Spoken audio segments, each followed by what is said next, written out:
Muito bom dia para você, muito bom dia para todo mundo. Tá na hora da informação, tá na hora da prestação de serviço. Tá chegando o seu AB1, hein? Nessa quinta-feira, dia 18 de setembro, 11 horas e 50 minutos. Vamos juntos e ao vivo pela telinha da TV Asa Branca, pela internet, pelo nosso portal G1 Caruaru e Região e também pelo Globoplay. Agora a gente vai ver como é que está o clima aqui em Caruaru para a gente começar. A previsão do tempo está dizendo que o dia deve ser de sol, entre nuvens, muitas nuvens como a gente vê agora, e à noite o tempo pode ficar parcialmente nublado aqui na terrinha. A temperatura mínima prevista para hoje está ali na casa dos 19 graus, hein?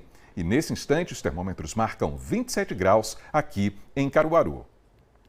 Então a gente vai dar uma olhada na previsão do tempo em algumas cidades da nossa região também. Começando por Altinho, que fica aqui no Agreste, ó, mínima de 18 graus, a máxima pode chegar ali na casa dos 25. Maraial fica na Zona da Mata, mínima de 19 graus e a máxima pode chegar ali à casa dos 26. E em Triunfo, lá no Sertão, temperatura mínima prevista 18 graus, a máxima pode chegar a 31, hein?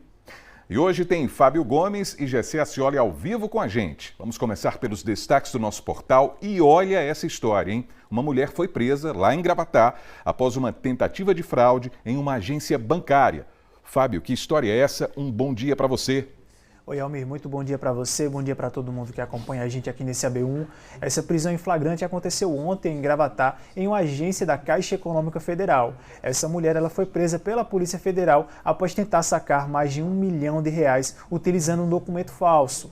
Ela foi presa e conduzida até a sede da PF aqui em Pernambuco e daqui a pouquinho eu volto trazendo outros detalhes, Almir. Nossa, tentou sacar R$1 milhão, hein, Fábio? Daqui a pouquinho você vai trazer os detalhes. E você lembra daquelas obras do Complexo da Polícia Científica aqui em Caruaru, não é? Inclusive, é uma demanda do Minha Comunidade aqui no AB1. E olha, de acordo com o prazo do governo do estado, aquela obra estaria concluída hoje, dia 18 de setembro. E quem vai falar sobre esse assunto é Gessé Acioli. Será que está tudo pronto por lá? Será que está? Gessé, bom dia para você.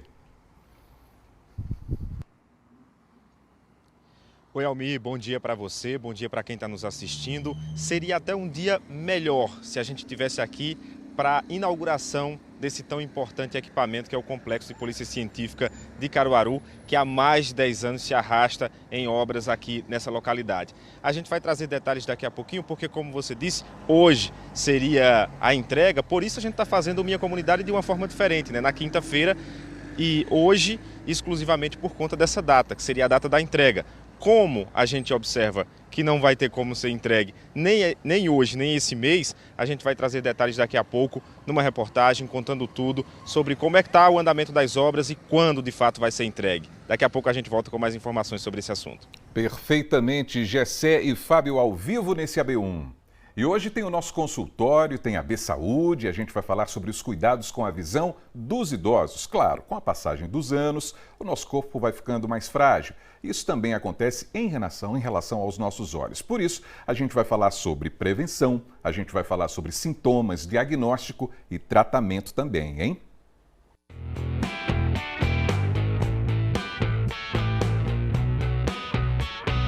(20, 30 metros na minha frente, eu só vejo o vulto.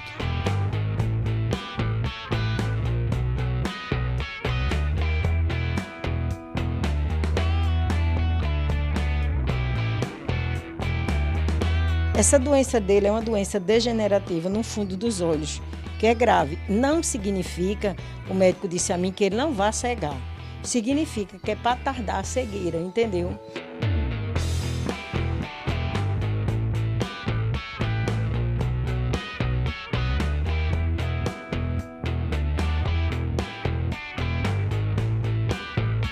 O que o senhor tem medo? Cegar.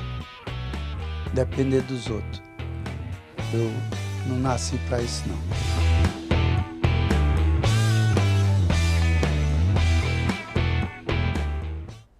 Muito bem, então Lohana Nunes, Franklin Portugal e Leonardo Costa também estão com a gente nessa edição. Lohana vai abrir o nosso consultório no AB Saúde dessa quinta-feira, daqui a pouquinho. Bom dia para você, Lohana. Bom dia, Almi, para você de casa. Pois é, daqui a pouco a gente traz os detalhes a respeito dessa história, né, que foi contada aí pelo nosso colega. A gente vai falar um pouquinho sobre a saúde dos olhos dos idosos e esse medo que ele falou aí na reportagem, já com todos os detalhes. O medo de depender das pessoas, de ficar cego. Quais são as doenças que mais afetam a visão dos idosos, dados e também uma conversa com o doutor Marcelo Maon, que é oftalmologista e vai nos receber no consultório para tirar todas as dúvidas do pessoal de casa. Já eu volto. Muito bem, Franklin vai falar sobre um evento que é a realização do sonho de muitas debutantes, é o baile de pétalas aqui em Caruaru. As inscrições estão abertas, Franklin? Bom dia para você.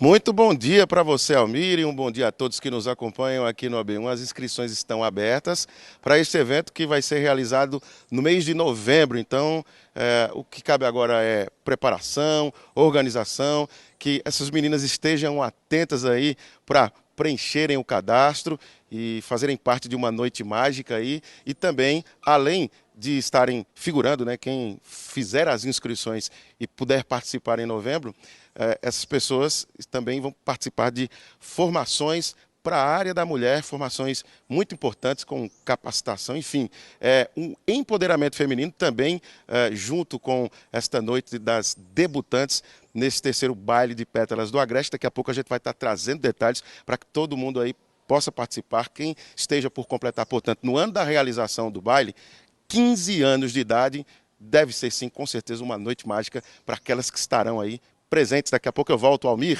Certamente, Franklin, certamente. Leonardo vai falar sobre uma feira agropecuária que começa hoje e vai até o sábado lá em Itaíba. Que evento é esse, hein, Léo? Bom dia para você.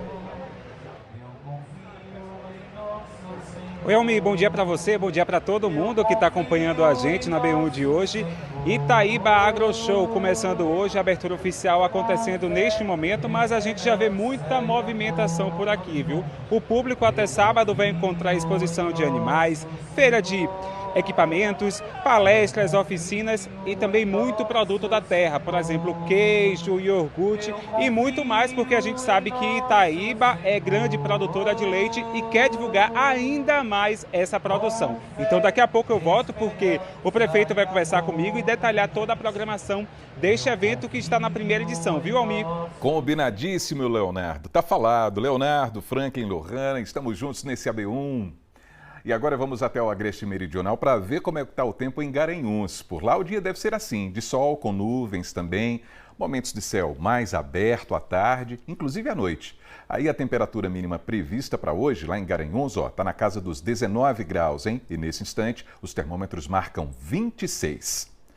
Agora a gente vai para o intervalo e ainda nessa edição a gente vai voltar a falar sobre a PEC da blindagem, que foi aprovada pelos deputados federais lá em Brasília e agora vai seguir para votação no Senado Federal. Importante lembrar que a maioria da bancada de Pernambuco ajudou a aprovar essa PEC lá na Câmara dos Deputados, hein? A gente volta já, 11 horas e 58 minutos agora.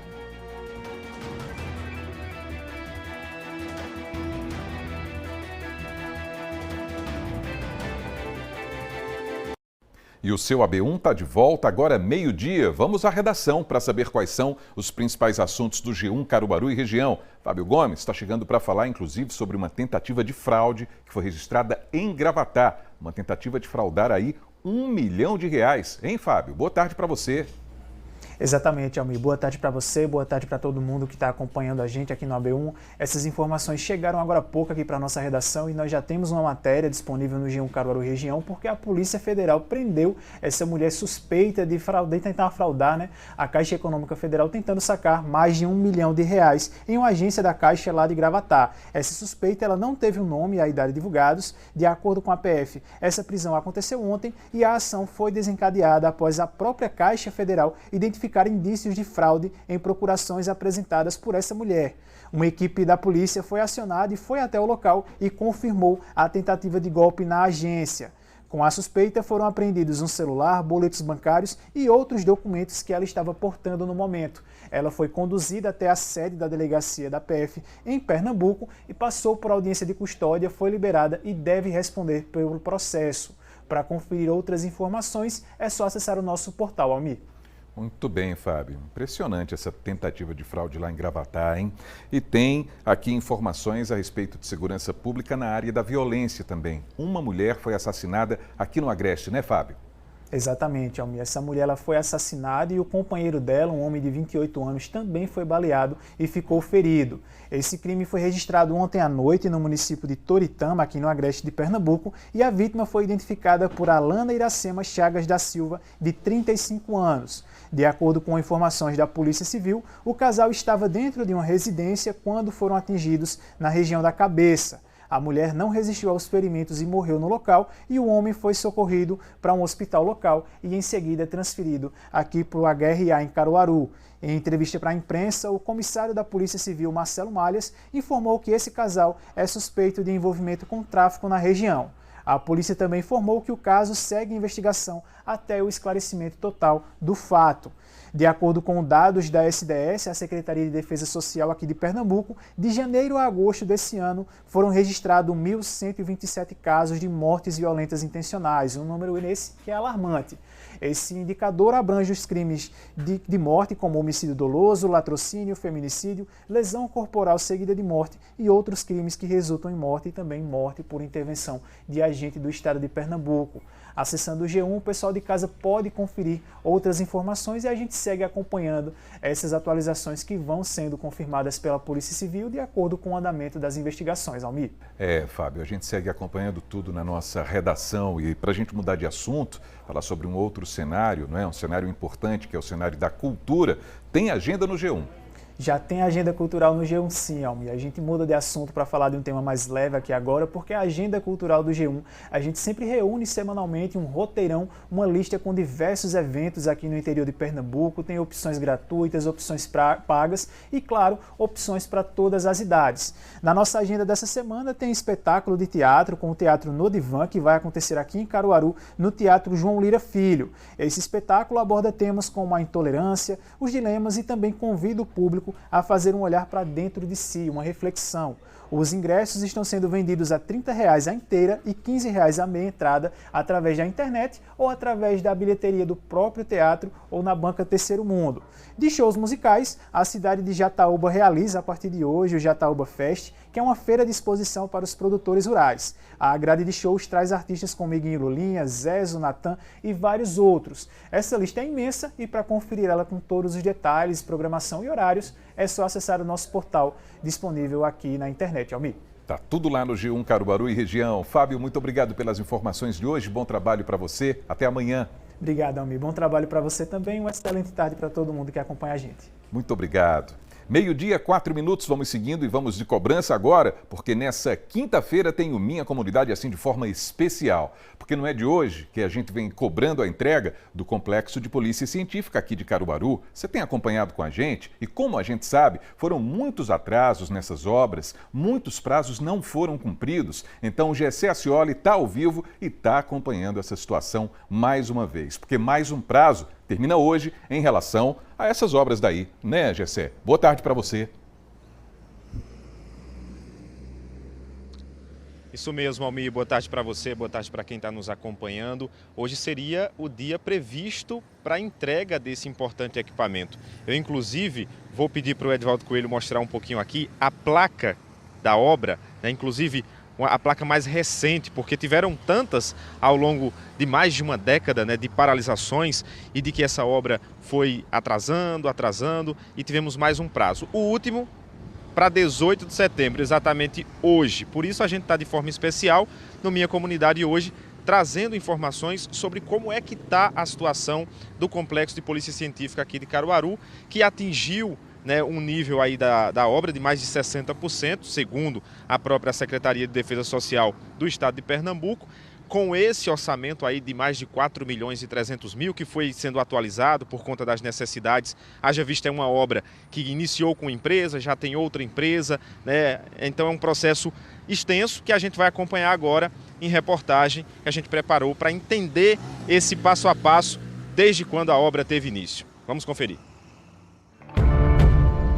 Chegamos na data prevista para a entrega e, pelo que encontramos, a obra segue ainda longe de ser concluída.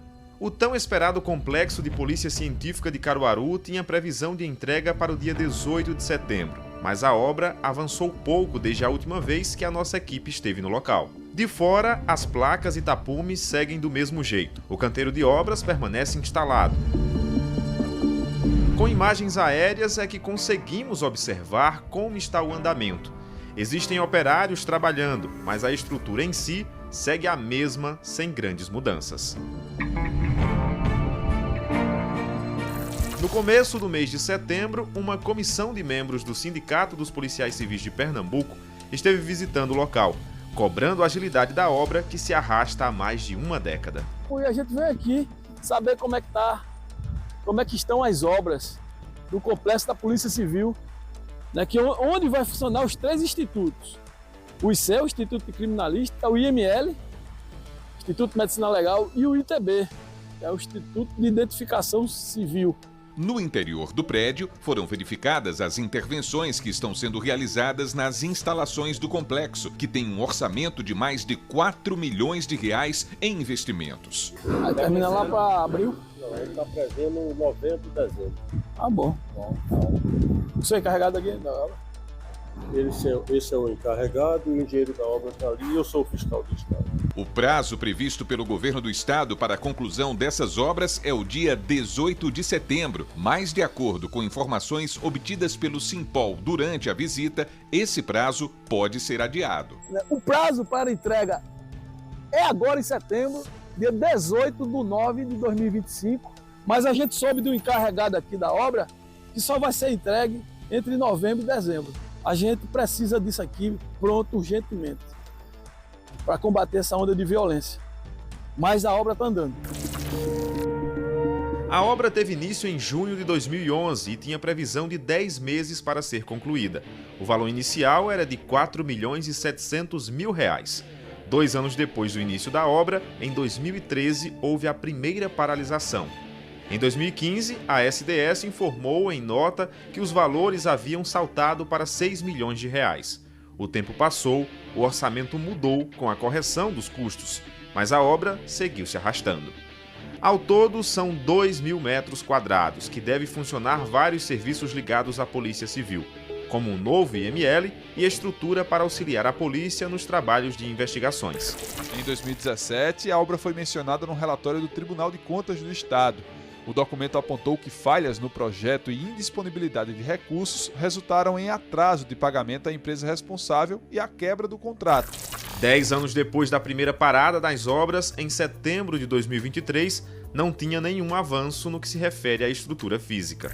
Em nota, o governo do estado havia informado que estava fazendo um estudo da situação do complexo para lançar um edital para a retomada da obra. Aqui no complexo científico da Polícia Civil, nada muda, a situação é estática, o que demonstra um verdadeiro descaso com o dinheiro público que foi investido aqui, até porque essa obra está se deteriorando com o tempo. No início de 2024, em mais uma das cobranças, acompanhamos uma reunião do projeto Juntos pela Segurança, com a presença da governadora Raquel Lira, momento em que a conclusão do complexo da Polícia Científica fazia parte da pauta daquela reunião. Recentemente, a governadora do estado, Raquel Lira, falou sobre o complexo científico da Polícia Civil em Caruaru. Agora estamos no início de 2024 e até agora a gente não consegue perceber por aqui nenhum indício de obra. Portanto, continua o questionamento: quando é que os serviços por aqui serão retomados no complexo de polícia científica? Ainda no ano passado, foi lançado um edital pelo governo do estado de Pernambuco que anunciava a retomada da obra. No edital já tinha previsto a empresa de engenharia vencedora da licitação com valor inicial de R$ 5.700.000, valor que seria reajustado devido às atuais necessidades. A obra prevista para ser entregue neste mês de setembro chegou a uma evolução de 68%. A SDS informou na última nota enviada para nossa equipe que as obras do Complexo de Polícia Científica de Caruaru, que reunirá perícia criminal e medicina legal em um único local, seguem dentro do cronograma previsto e tem entrega prevista ainda para este ano, mas não cravou nenhuma data específica.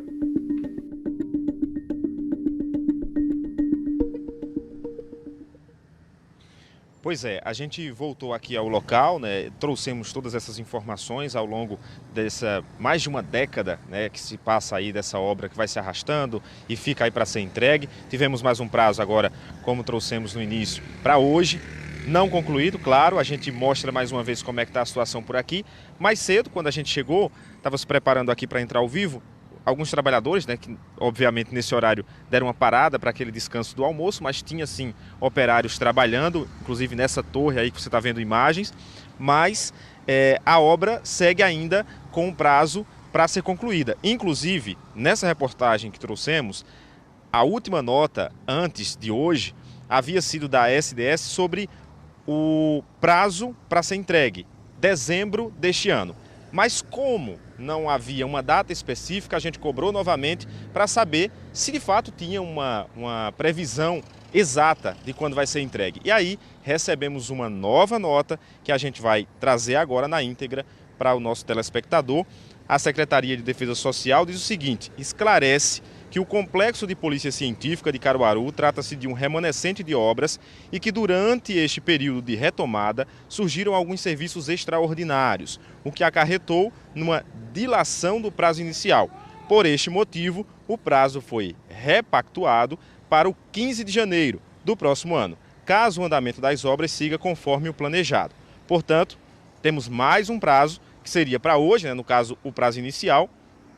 De acordo com essa nota, temos um novo prazo, que é 15 de janeiro, então vamos marcar novamente no calendário a data de 15 de janeiro de 2026 e voltar aqui para saber se de fato essa obra vai estar concluída ou não. Mas claro, vamos seguir acompanhando ao longo desses próximos meses. Afinal de contas, se havia uma previsão para o final desse ano, 15 de janeiro está muito próximo. Então temos aí mais 15 dias à frente, desde que terminar o ano de 2025. Então a gente vai tomar mais uma vez as dores da sociedade, né? Voltar aqui para saber se de fato a obra vai estar pronta, torcendo que de fato esteja, né?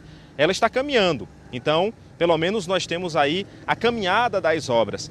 De fato, a gente acompanhou várias paralisações, tomara que não pare mais e que a gente tenha de fato esse equipamento entregue já no começo de 2026 para a sociedade e para a polícia também, já que é um ponto de apoio muito importante para o desenvolvimento desses trabalhos específicos. Almi. Exatamente, um trabalho para a área de segurança pública, não é isso, Gessé? Muito obrigado pelo Minha Comunidade nesse caráter especial de hoje e a gente vai seguir acompanhando, sim. Muito obrigado, Gessé. Tá vendo como é importante, pessoal, a gente seguir à risca o nosso calendário aqui no Minha Comunidade? Tá lá na placa, como a gente viu, não é? 18 de setembro, como a data da conclusão dessas obras. Obras que já foram adiadas tantas vezes, uma situação que se repete tanto que acaba gerando o quê? Dúvidas na população. A população fica desconfiada mesmo. Será que agora vai? É essa a pergunta. Os trabalhos estão em andamento, como a gente viu, e isso serve para renovar essa esperança de que finalmente essas obras serão concluídas e que esse equipamento atenda às demandas da nossa população em relação à segurança pública. Esse é o desejo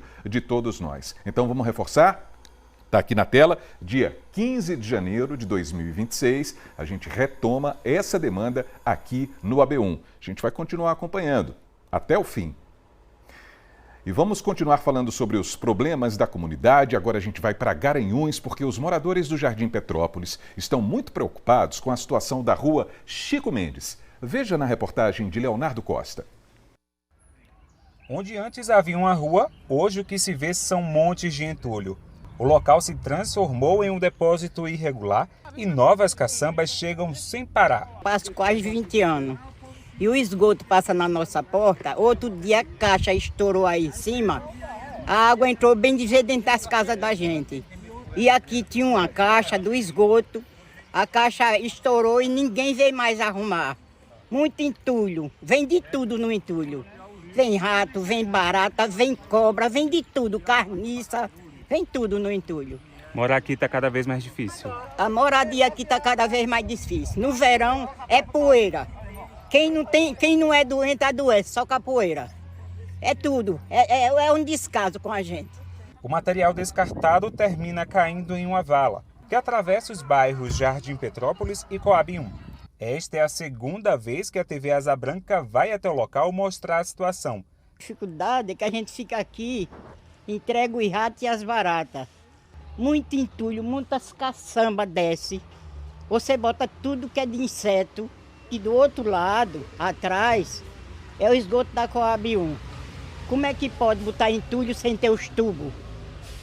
Agora não tem tubo, aí vai chovendo e vai abrindo uma tapera, arriscado engolir essas casas da gente toda.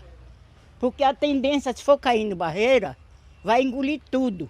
Hoje, os moradores do fim da rua Chico Mendes enfrentam dificuldade até para passar com carro pequeno. O espaço que sobrou é tão reduzido que dirigir por aqui vira um desafio.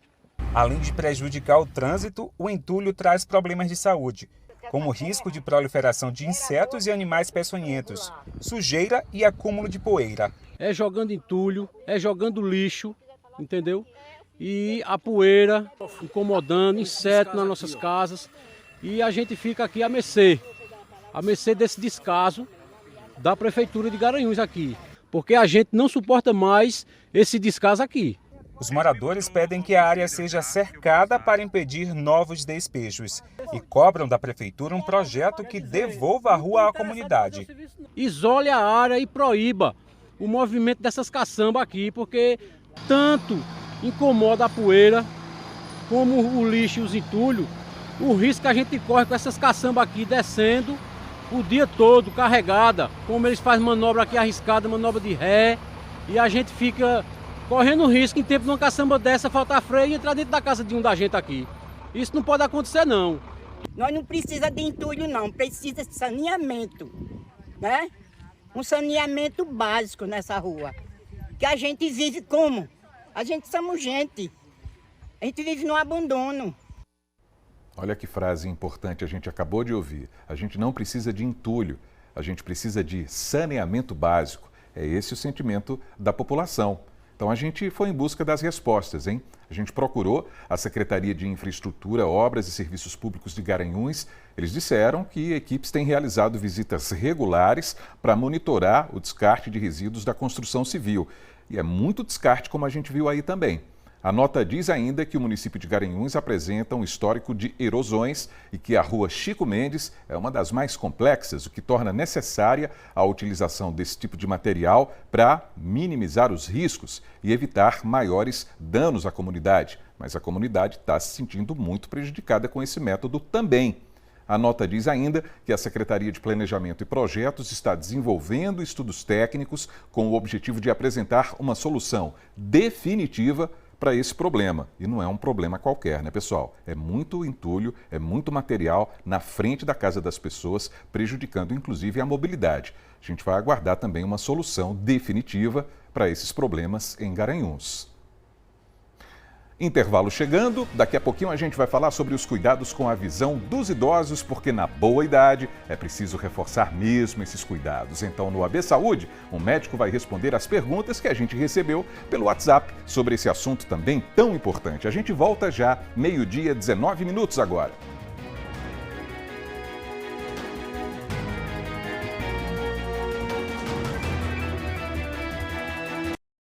AB1 de volta para você, 12h, 22 minutos. E na manhã de hoje teve uma entrevista na CBN Caruaru com o superintendente do Ministério da Saúde, Rosano Carvalho. Ele falou sobre a ampliação de novos serviços para o atendimento a pessoas com deficiência e os cuidados para as pessoas autistas. Vamos ouvir o que ele disse? A presença nossa do Ministério da Saúde aí na região, especificamente no município de Pesqueira, se dá a partir de um anúncio que vai ser feito hoje a partir das 14 horas, direto de Brasília, pelo ministro Alexandre de Padilha, anunciando uma nova linha de cuidado para o transtorno do espectro autista e também os investimentos na área dos centros especializados em reabilitação.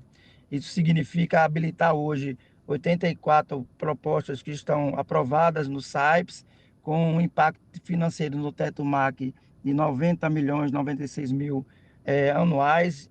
Desde agosto de 2005 desse ano, o Ministério da Saúde tem 325 CER habilitados em funcionamento. Nós vamos aumentando os investimentos atualmente nessa política.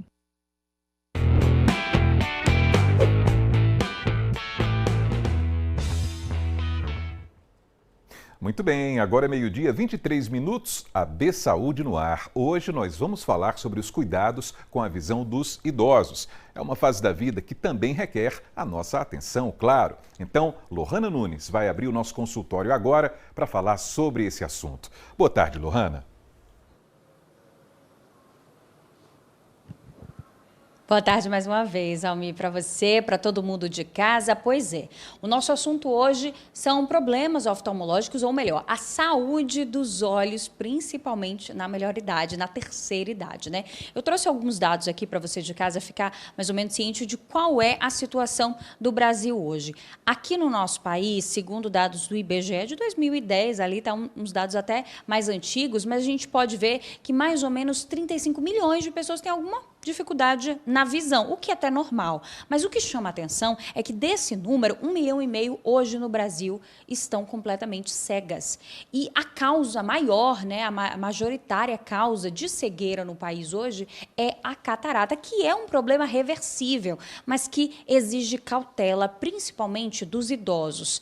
Desse problema, também tem outros que se agravam ainda mais para o pessoal que tem mais idade. A gente vai trazer agora uma reportagem completa com uma história para você aí de casa ter mais ou menos ideia de qual é a situação de pessoas que estão com problemas de visão. O Joel Almeida, nosso colega, conversou com o seu Maviel, de 79 anos, e a gente vai assistir agora. Aos 79 anos, Maviel passou uma vida de boas recordações. Memórias que ele não esquece, lugares, paisagens e sorrisos que ele grava na mente. Mas hoje a visão escureceu, não é mais a mesma. Há 10 anos ele fez uma cirurgia de catarata e pouco depois foi diagnosticado com uma alteração macular, uma doença rara e associada à idade. Hoje, com dificuldade de enxergar à distância, a rotina mudou. Não consegue mais passear sozinho pela cidade, por exemplo. Meu problema é quando eu vou para longe, assim, para 20, 30 metros na minha frente, eu só vejo o vulto, que eu não faço mais nada. Como o quê, por exemplo? De trabalho eu não faço, já estou há mais de um bocado de tempo aposentado, que eu não conseguia trabalhar por causa da visão. E também pela idade, né? Não só é a visão, é pela idade também. Mas, por exemplo, o senhor consegue caminhar, pegar um ônibus, andar no bairro? Ônibus eu não consigo, não. Eu não pego, não. Consegue caminhar na rua? Consigo. Sozinho consegue? Consigo assim, como eu estou lhe dizendo. Cheio de precauções para não ter que cair. O senhor estava dizendo que anda no meio da rua, mas anda daqui para ali segurando na parede, né? Não, eu fico perto da parede. Aí, porque qualquer coisa eu me escoro. Entendeu? Aí, pronto, é isso.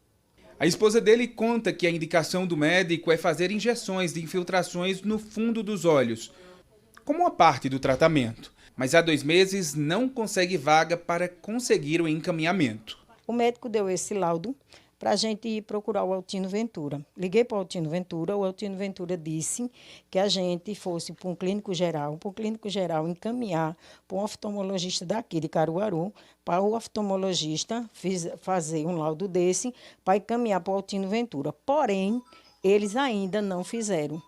Essa doença dele é uma doença degenerativa no fundo dos olhos, que é grave. Não significa, o médico disse a mim, que ele não vai cegar. Significa que é para tardar a cegueira, entendeu? Aí ele fala para mim, ele diz, Luciene, o meu maior medo é cegar. Porque quando a pessoa nasce cego, ainda é mais fácil. E quando a pessoa já viu, né, já enxergou e passa a não enxergar mais, a dificuldade é maior, entendeu?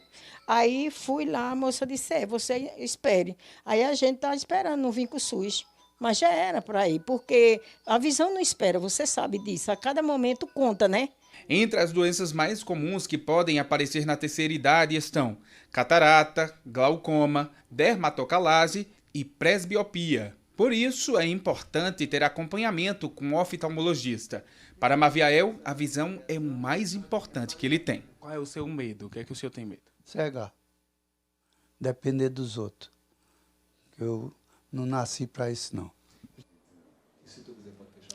Pois é, essa história preocupa muitos idosos também, além do personagem que nós trouxemos nessa matéria. Por isso, a gente trouxe aqui, aliás, viemos, né, aqui até o consultório do Dr. Marcelo Maon, que nos recebeu gentilmente aqui para tirar as dúvidas nossas do pessoal de casa. Dr. Marcelo, muito obrigada por nos receber. Boa tarde. Eu sou quem agradece, Lohane. Boa tarde, Almir. Boa tarde à turminha de casa.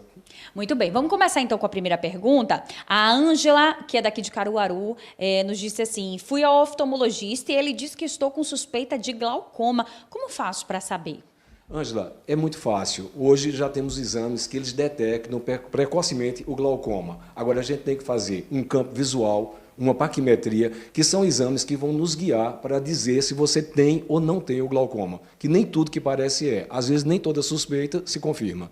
Exato, tem que ter o cuidado e o acompanhamento médico, mas principalmente, Exatamente, né? Os exames vão te dizer isso com toda segurança. Muito bem. A próxima pergunta é da Maria José da Conceição. Ela é de São Caetano e ela diz assim: minha mãe tem 74 anos, é hipertensa e diabética. Isso interfere na qualidade da saúde dos olhos dela? Interfere, infelizmente interfere. Nós temos que ter os critérios de cuidar bem das comorbidades, não é? Então, a hipertensão, ela diminui o fluxo sanguíneo do olho e isso prejudica a visão.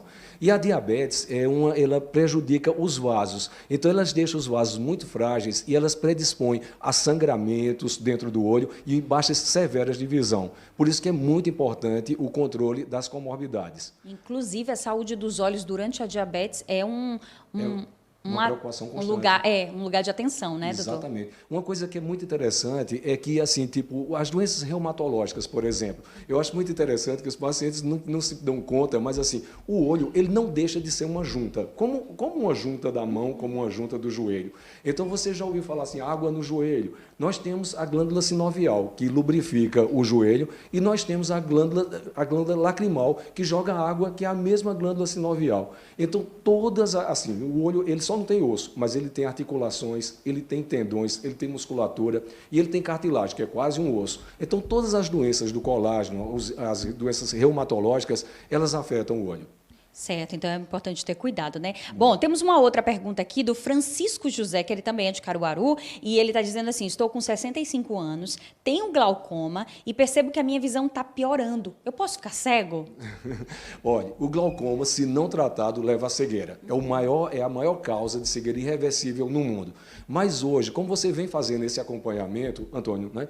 Como você vem fazendo esse acompanhamento, Antônio? Aliás, Francisco, desculpa, Francisco. Como você vem fazendo esse acompanhamento, provavelmente essa baixa de visão não deva ser do glaucoma. Você tem que ver se não pode ser uma catarata, que também é muito comum quando a gente fica mais maturo. E é aquilo que você disse, né? Tá na melhor idade, é importante um acompanhamento mais de perto do médico, né? É importante o acompanhamento, porque realmente as comorbidades, todas elas atacam o olho. Muito bem. E a última pergunta que a gente tem hoje é da Elizabeth Silva. Ela diz assim, que sinto muita ardência nos meus olhos, mesmo usando óculos. É normal para a minha idade? Eu tenho 63 anos. Não, 63 você está muito nova, mas assim, infelizmente é normal, porque eu acho que o clima não está favorecendo. Eu acho que essas mudanças climáticas estão havendo muito ressecamento. Então é importante a gente ver que nível de ressecamento esse olho está para a gente prescrever uma lágrima artificial e até suplementos alimentares, como ômega 3 e 6, que melhoram muito a qualidade dessa lágrima. Isso daí a gente acompanhando, vê o nível que está o ressecamento e a gente pode atuar em cima disso. Mas é muito comum, não é normal, mas é muito comum. Certo. Essas alterações do corpo, né, doutor, com a melhor idade, elas vão acontecendo na pausa, menopausa. É importante estar de olho na saúde da visão, né, doutor? O olho ele envelhece como um todo, né? Como um todo, então quer dizer assim, ele não é poupado, né? O nosso coração não é poupado, o nosso rim não é poupado. Então o olho envelhece conosco, né? Junto. E com todos os cuidados que a gente tem que ter com o coração, com a pressão, a gente tem que ter com o olho. Mas, assim, a notícia boa é que realmente foi alarmante essa quantidade de gente cegos, mas, assim, uma boa parte disso é por catarata. E catarata é uma causa reversível de visão. O ruim é quando é a causa irreversível que não tem o que ser feito. Mas, na maioria das vezes, a notícia boa é que, descobrindo cedo, a maioria dessas doenças tem controle. Perfeito. Muito obrigada, doutor Marcelo, por nos receber aqui. Ele é sempre muito simpático, muito solícito para a gente. E eu volto aí no estúdio. Almir, é contigo. Muito obrigado, Lohana. Muito obrigado. Mais um AB Saúde aqui, o nosso consultório, né? Toda quinta-feira. Bom trabalho para você, Lohana. Vamos para o AB Esporte agora. Matheus Antunes está chegando também para conversar com a gente ao vivo. Vamos trazer atualizações sobre a segundona do Pernambucano. Boa tarde, Matheus. Boa tarde, Almir. Boa tarde também para todo mundo ligadinho no AB1 para acompanhar o nosso AB Esporte. Ontem a gente teve a quarta rodada da Série A2 do Pernambucano e no jogo aqui em Caruaru, no Lacerdão, apesar do placar ter sido 0-0, a partida foi de muitas chances perdidas para ambos os times. Ontem foi o dia dos goleiros se consagrarem, inclusive o Lucão do Porto defendeu um pênalti evitando a derrota do Gavião. Como a gente vê aí na imagem, o lance foi aos 31 minutos da segunda etapa. O Gilvan, atacante do Vitória, ex-Santa Cruz, bateu, mas deixou telegrafado, facilitando a defesa do Paredão.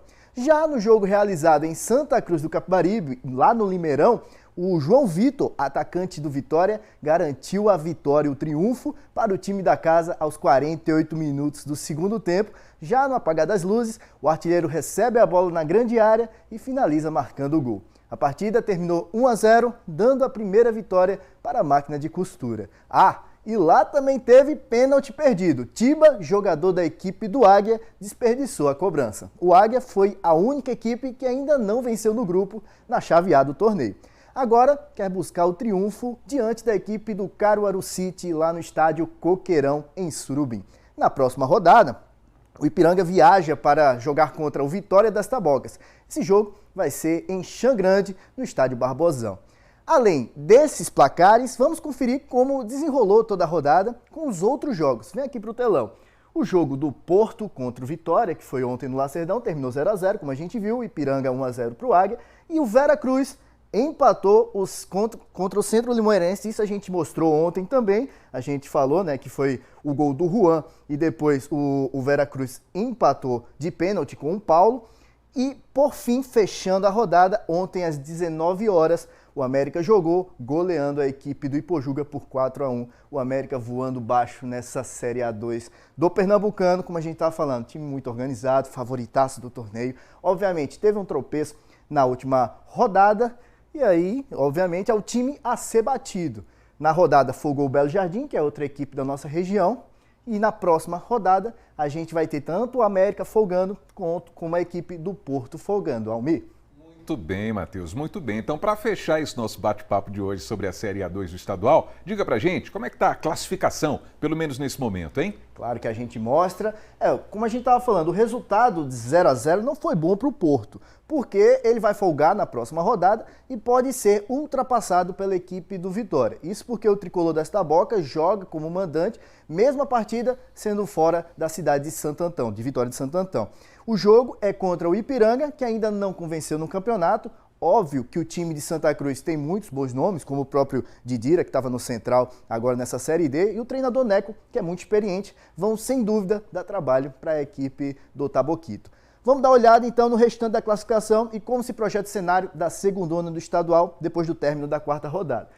No grupo A, o Porto está com 6 pontos, lidera até o momento, e tem 4 jogos, por isso vai folgar, toda a rodada folga pelo menos um time de cada grupo. O Vitória vem logo atrás, conseguiu esse empate importantíssimo fora de casa, com 5 pontos, 3 jogos, mas vai jogar, como a gente falou, contra a equipe do Ipiranga, podendo ultrapassar o Porto. O Ipiranga tenta buscar essa segunda colocação, né? Pode até chegar a primeiro, se ganhar também da equipe do Vitória, porque tem 4 pontos, então ganhando chega a 7. Caruaru City com 4 pontos também vai tentar vencer a equipe do Águia, que é um jogo, inclusive, divisor de águas, talvez para o Caruaru City, para se mostrar, já que o Águia se mostrou o time um pouco mais debilitado na competição, e o Águia, infelizmente, o último colocado, o nosso caçulinha, com 1 ponto, tendo empatado na antepenúltima rodada, 0-0, lá na primeira rodada, na verdade. No grupo B, o América, como a gente está falando, lidera com 10 pontos, sonoros 10 pontos,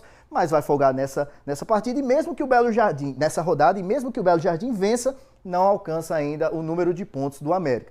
Centro Limoeirense em terceiro colocado com 5 pontos, Vera Cruz, o time que tem a maior quantidade de títulos da Série A2 do Pernambucano, está buscando o tetracampeonato, mas ainda só está com um pontinho que conseguiu nessa última partida contra o Centro Limoeirense, e o Ipojuca, zerado, perdeu mais uma. Enfim, fica assim nossa classificação da segundona. Meus amigos, por hoje é só, vou ficando por aqui. Se Deus quiser, amanhã tem mais. E a gente vem trazer todas as notícias do universo esportivo pertinho aqui da gente. Mas quero convidar todo mundo a acessar o nosso portal GE Caruaru e Região, porque lá a gente traz ainda mais conteúdos de qualidade e com o compromisso de informar você do outro lado da telinha. O esporte tem essa beleza de mexer com a emoção da gente, né? Tá aqui o QR Code, aponta a câmera do celular e você é direcionado automaticamente para lá. Um cheiro para todo mundo e forte abraço, meu amigo Almir. Aquele abraço para você também, Matheus. Valeu, até amanhã. Intervalo chegando e a seguir a gente vai falar sobre a PEC da blindagem, hein? Que agora segue para votação no Senado.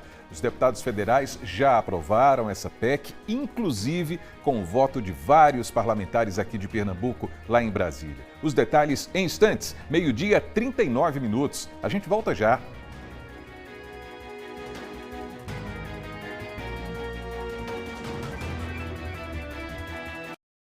Então o seu AB1 está de volta, 12h42 e ontem você acompanhou as informações sobre a PEC das prerrogativas, que está sendo chamada de PEC da blindagem.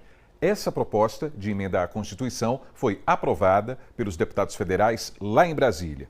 E em resumo, pessoal, ela estabelece mais proteção para deputados e senadores contra as ações da Justiça.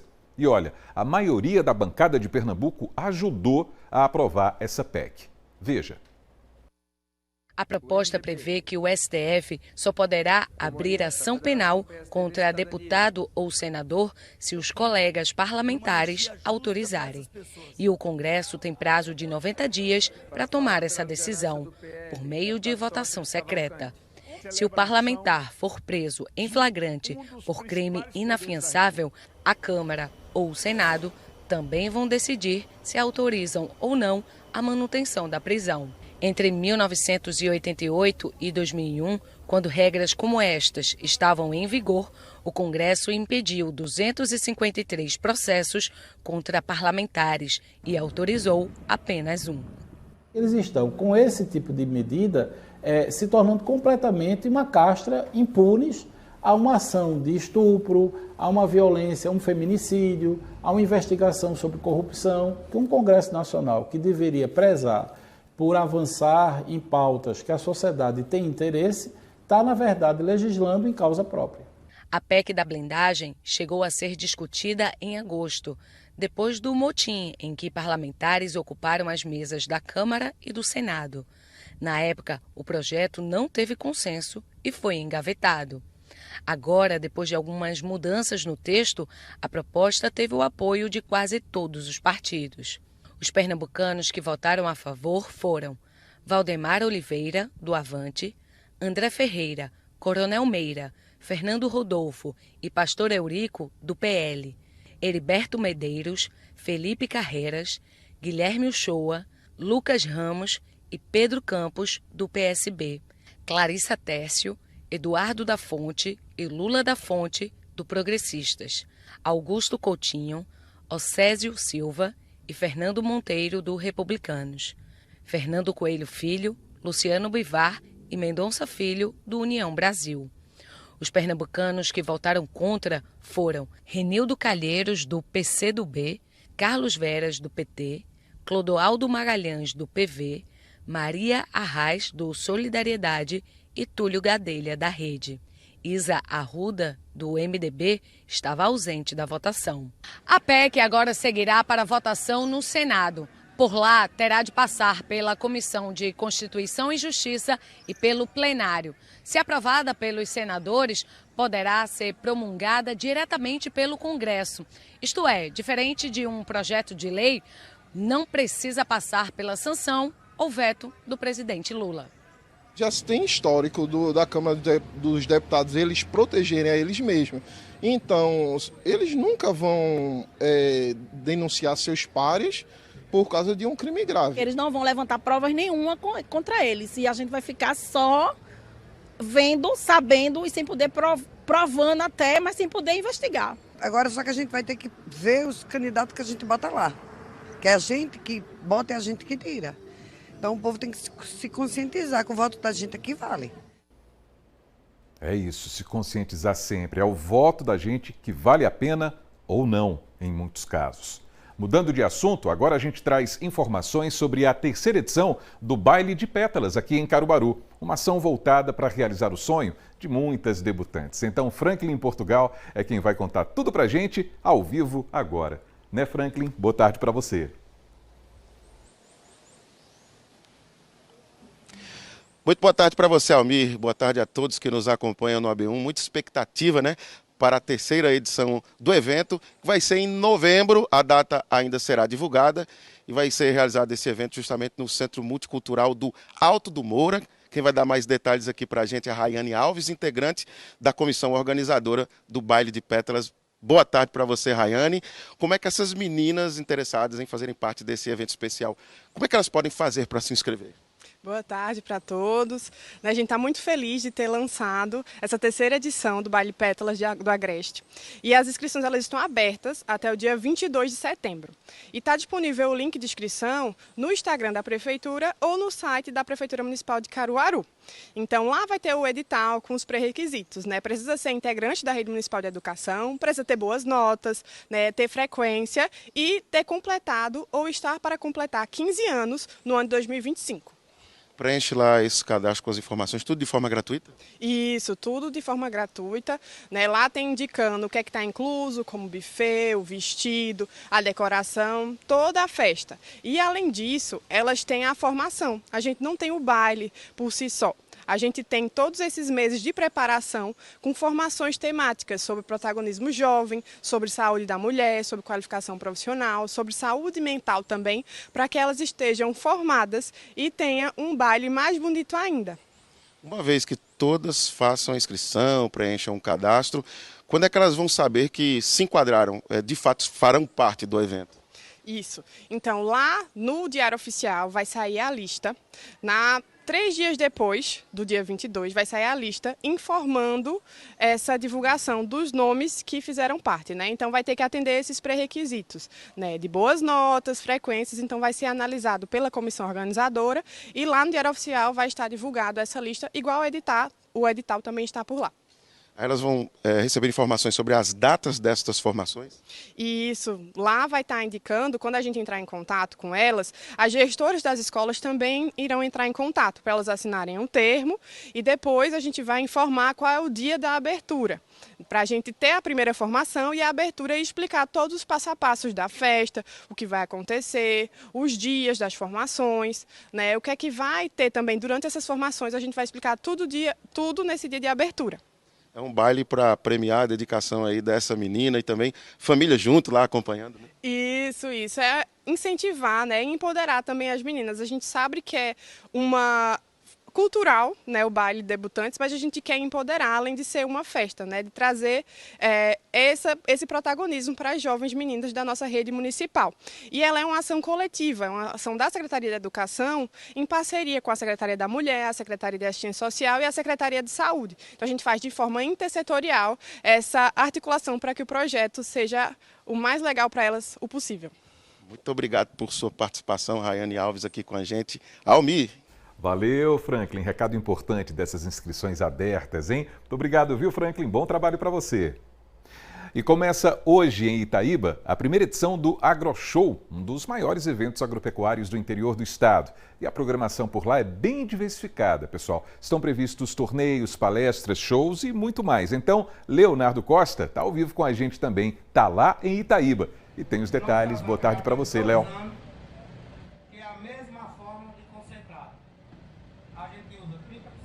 Oi, Almir, boa tarde para você, boa tarde para todo mundo que está acompanhando o AB1 de hoje. Pois é, estou aqui em Itaíba, a abertura do evento foi há pouco e já está tendo palestra ali ao fundo. Dá para a gente notar que tem muita gente acompanhando essa primeira palestra do evento, que está na primeira edição. Aqui em um espaço muito grande, bem na entrada da cidade, o público encontra muita coisa. Logo ao fundo ali também o pessoal encontra os animais, vacas, bois, porque a gente sabe que Itaíba tem destaque aí na produção de leite. Do outro lado tem aí a feira de máquinas, porque O pessoal aproveita esse espaço aqui para fazer muitos negócios e também tem espaço para artesanato e os produtos da terra, por exemplo, queijos, doce de leite, entre outros produtos, o pessoal dá para encontrar por aqui. Mais cedo o pessoal de escolas estaduais, municipais, passou por aqui justamente para aproveitar e conhecer um pouquinho mais, porque tem muita gente que aproveita esse espaço aqui para conhecimento. Eu conversei com o prefeito mais cedo, a gente vai ver agora, o Pedro Pilota, ele detalha um pouquinho do que tem nessa primeira edição do evento. Vamos acompanhar. Rapaz, o pessoal vai encontrar aqui muita vaca boa, muita genética, sistema de piscicultura, é um sistema que a gente fez de plantio de milho irrigado, o pessoal vai ter oportunidade, vai ter muita palestra, vai ter muitos implementos agrícolas aqui, o pessoal das empresas parceiras que participaram junto com a gente, o pessoal vai ter a oportunidade de comprar seus equipamentos e, além do mais, à noite, uma grande festa com shows incríveis, né, a nível nacional. Então, assim, a gente em Itaíba está esperando todo o produtor rural do estado de Pernambuco, da Bahia, de todo o Nordeste, para vir conferir do Brasil, conferir essa grande festa que é a Itaíba AgroShow, que vai marcar a história do município de Itaíba. E por que fazer esse evento? Isso aí movimenta muito a economia local. Itaíba é a maior bacia leiteira do estado de Pernambuco. Então a gente, enquanto gestor, tem a responsabilidade de incentivar ainda mais essa cadeia produtiva. Itaíba tem as melhores genéticas, então a gente precisa mostrar isso para as empresas, para o pessoal que vem visitar, para mostrar para o Brasil que Itaíba tem potencial. E não é à toa que está em primeiro lugar hoje na bacia leiteira de Pernambuco.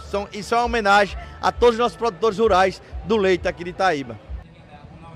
A intenção desse evento também é fortalecer a economia, mostrar ainda mais o potencial de Itaíba, como o prefeito falou aí, a principal cidade da bacia leiteira do estado de Pernambuco, para conhecer em outros lugares, né? Esses produtos, o leite daqui ser conhecido por muito mais gente. Por exemplo, eu já encontrei gente aqui do Sertão, né? De outras cidades do Agreste e também de outros estados vizinhos. Ou seja, é muita oportunidade de negócio, de conhecimento e não termina por aí não, viu? À noite, durante os 3 dias, tem muita programação musical. Hoje, por exemplo, tem Rei Vaqueiro, Heraldo Júnior e o William Barros. A gente perdeu aí a comunicação, não é? De setembro tem Teuzinho, Tatiguel, Claudinha Vaqueira e a... Disputar nacional, Mega X1, essa é uma vez. Isso daí não tem preço.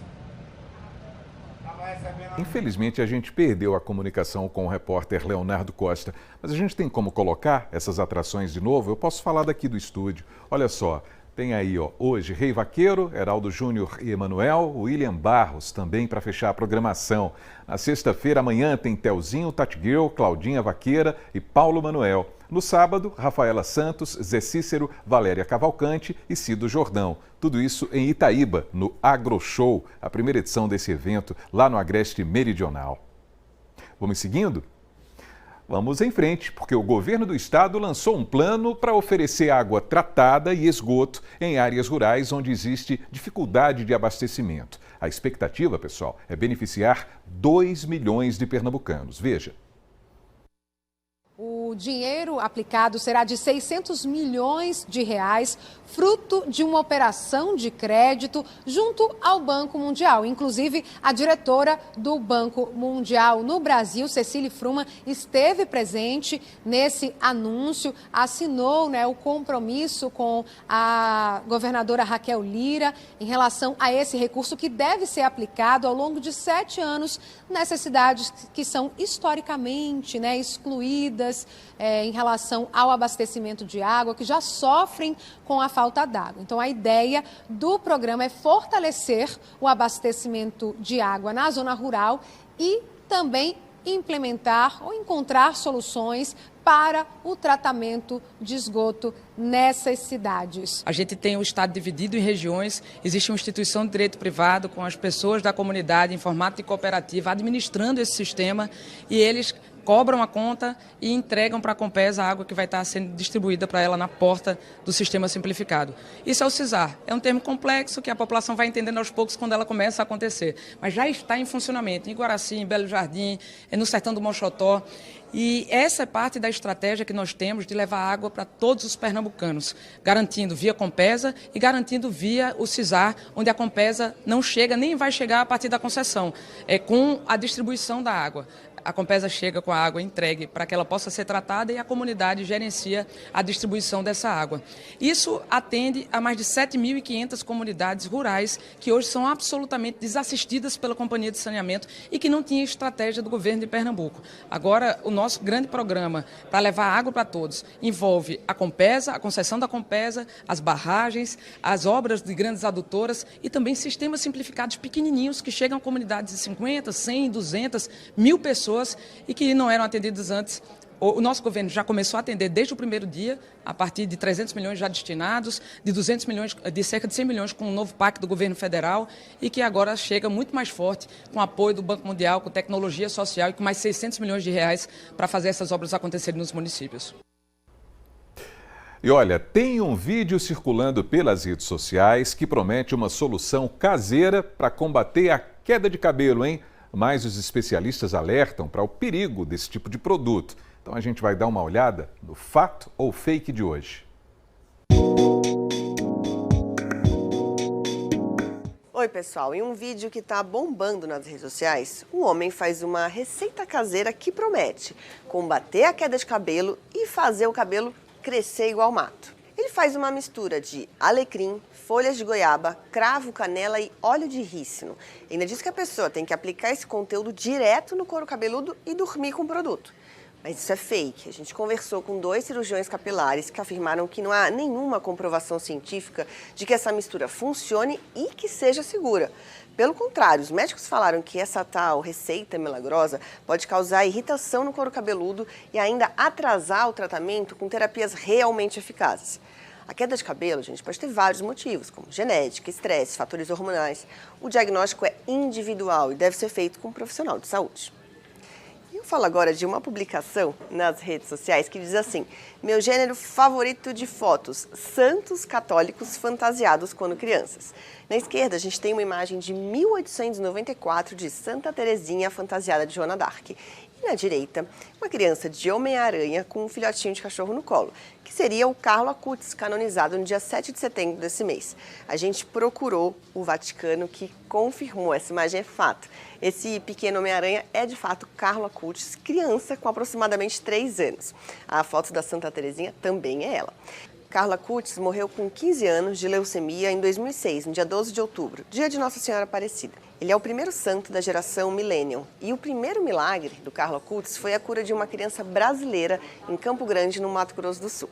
Você já sabe, para acessar todas as nossas checagens, é só em g1.com.br/fato ou fake. Tchau, tchau.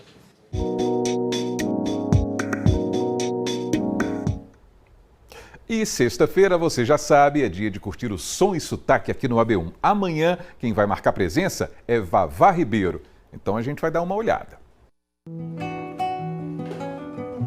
Família, amanhã tem som e sotaque e tem ele, Vavá Ribeiro, com suas músicas maravilhosas e também músicas que marcaram épocas. Se seu olhar me flertar no arco, na beira das íris, num tom de neve em cores gris, não me degele, mas eu quero. Amanhã eu quero, junto com vocês, som e sotaque. Tamo junto. E daqui a pouquinho tem o Panorama CBN e a gente vai conversar com o ator e produtor Severino Florencio, porque amanhã é comemorado o Dia Nacional do Teatro. O Panorama começa às 2 horas na rádio que toca notícia. E assim termina o seu AB1 dessa quinta-feira, desejando uma ótima tarde para você e para a família inteira. A gente volta a se encontrar amanhã, se Deus quiser, a partir das 11h45. Até lá, pessoal. Valeu!